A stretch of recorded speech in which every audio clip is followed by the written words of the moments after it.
kaltės ir skolingumo įtaką gyvenimo džiaugsmui ir džiaugsmui poroj.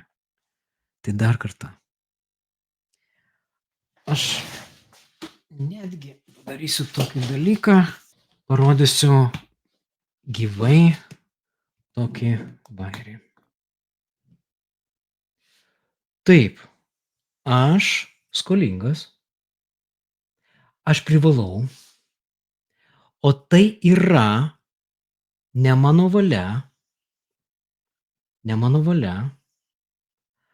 aš neturiu jėgų ir tada aš negaliu to padaryti. Jeigu aš esu skolingas ir privalau, aš neturiu jėgos, nes jėga duodama tik tai mano valiai. Tai yra primesta valia. Aš privalau, aš esu skolingas, tai yra primesta valia.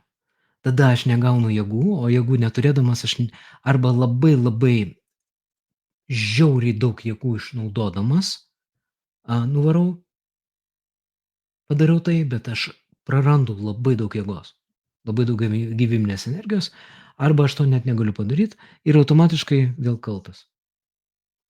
Ir va tai yra kaltės ratas. Ir žinokit, žmonių nemažai sėdi kaltėj ir tam kaltės rate ir žinokit, labai svarbu nebūti kaltų. Nebūkit kaltais, va, kaip atsikratyti kaltės, nebūkit kaltais. Tai va. Bet šitą suvokti, kad jeigu jūs kas nors kaltina, sako, kad pagal socialinę rolę jūs privalot, tai yra nesveikai pavojinga. Nes kai jūs padaro skolingų arba apkaltina, arba verčia daryti, jūs netenkat jėgos. O kai neturit jėgos, jūs daug ko negalit kūrybiškai padaryti ir tik tai tada darote tai per prievartą. O per prievartą darant, reikia labai daug jėgų sunaudot, kad tą patį dalyką padaryti.